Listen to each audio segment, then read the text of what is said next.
Look, we have seen our share of foldable phones this year. There has been the Galaxy Fold, which continues to be on sale if that's your thing, and there's the Huawei Mate X, which is still inching along towards some launch date, which will hopefully happen at some point this year. But I've been using this. This is the Motorola Razr, and it's the first foldable phone I've used all year that actually kind of feels like it makes sense for regular people. And that's because it's exactly the weird kind of phone it is. It's not a phone that opens up into a small tablet. It's a really small thing that opens up into a normal sized phone. Let's take a closer look.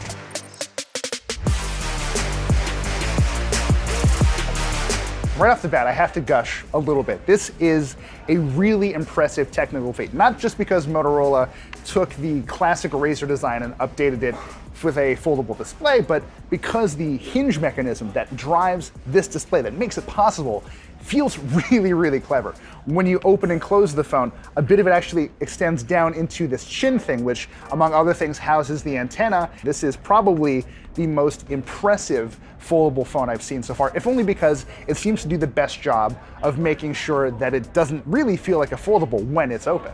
There's a series of gears and plates that move back and forth as you open and close the phone, all of which make sure that the screen itself, feels like a perfectly normal smartphone screen when you're using it, but also ensures that it stays nice and protected when the phone is closed. And yeah, that's a big deal because there is no gap between the top and bottom of this phone when it's closed. If you took a regular plastic OLED display and folded it right in half, well, it would probably break right at that crease. But when the phone closes, it actually contorts the screen so it sort of takes on this teardrop shape. That prevents the screen from being damaged and keeps the phone nice and flush when it's shut. That should also theoretically mean that nothing is getting into and out of the crevices around this display, but I have my concerns. If you actually take a really close look while you're opening and closing this device, there is a bit of a gap that can appear, especially when you're closing this phone very slowly. You can see what I mean here. It's probably not going to be a huge deal in regular use, especially when you consider that that gap is hardly ever open if you're just opening and closing the phone quickly. But it is there, and it's one potential point of failure for a device that kind of doesn't seem to have too many. So yeah, it is a technical achievement, but let's talk about what this thing actually does, because for the most part, when the phone is open, it just acts like a smartphone. There are few frills to be found in the software. The software additions you will find are largely meant to define how this smaller external screen interact with this 6.2-inch big screen. All you can really do right now are manage your notifications, you can control your media, very lightweight tasks that Motorola has to specifically define. You can't just use apps on the secondary display. All of it really is tightly controlled by what Motorola and Google have set out for this device. Motorola says that in time, it will expand the amount of actions you can perform on this external screen. But for now, yeah, if you're looking at your email and checking your text messages, it's very easy to do on this display. And to actually respond to someone, all you have to do is open the phone. It picks you up right where you left off. And really, that's what I've come to appreciate about the Razr during my time with it. It's just enough phone to get through these little interactions when I don't need to open my phone, but when I do, I've got the ability to jump into a full smartphone-sized display and kind of get my stuff done. I prefer this, I think, to the sort of small tablet approach as seen with devices like the Galaxy Fold and the Mate X, but I think it's fair to say that this might not be the foldable that everyone is looking for. It's less ambitious in some ways, even though it does work probably better than any of the other foldables I've touched this year. The interactions with that second screen can feel a bit limited, but there's at least one interesting way that you can use it to your advantage, and that is when it's time to take selfies. If you give the phone the classic double crank, it'll activate that main camera, that 16 megapixel main camera, which we can now use for selfies. You can either tap a screen to take one smile, which sometimes works, or just use the volume keys.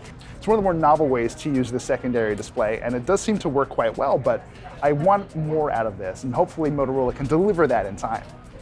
One of the most interesting things about the Razr so far is that Motorola says it didn't actually set out to build another Razr. This is just the foldable people told them they wanted. There are some really classic Razr design elements, like this chin, which, among other things, houses the fingerprint sensor, the USB Type-C port, and a set of bottom-firing speakers, which do get surprisingly loud, which they should, because there's no real speaker up here. There's not much in the way of stereo audio performance, but it sounds pretty good. I should also point out that this comes with 128 gigs of internal storage, but that is pretty much it. There is no micro SD slot for expandable storage, so you better hope that 128 gigs is all you're ever going to need.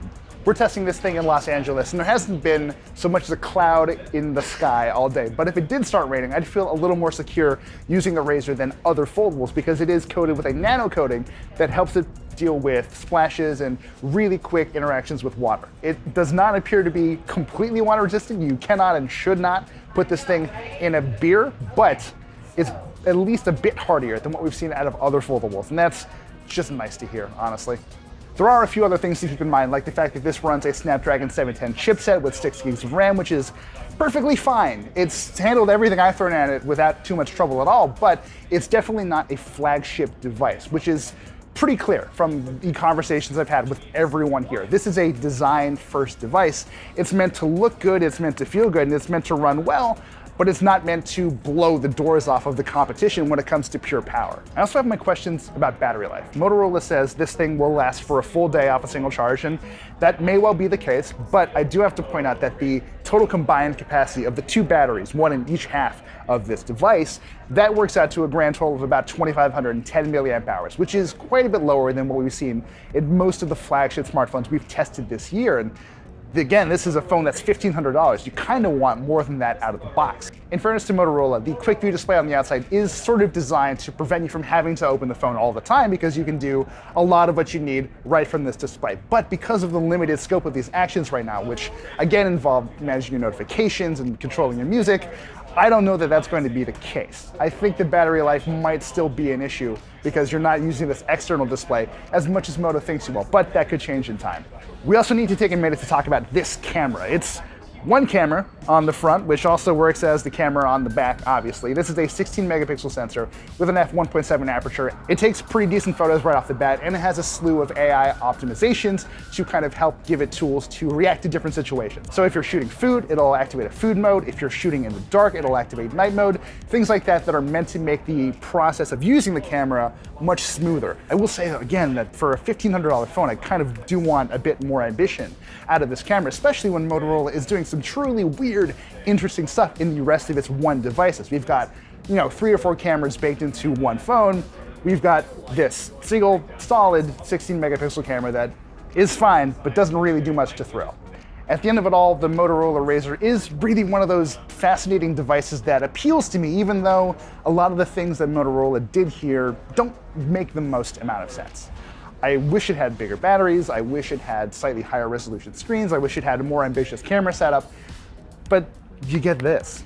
You get a phone that fits in your pocket really easily and gives you the ability to just hang up on people like the old days. There is a potent power in that you just don't get from a lot of other smartphones, especially other foldables. We'll obviously have to test the Motorola Razr for much longer than the time I've had to get a sense of whether this is the foldable for everybody. But in my early time with it, my gut kind of says yes. It is compromised, for sure. This is, by Motorola's own admission, a design-first phone, and there are shortcomings that come with that. But again, it does feel like the first foldable phone that might work for actual people, and there's a power in that kind of accessibility that we've just not seen out of the other foldables we've seen this year. So stay tuned for more as we continue to test this thing, and thanks for watching.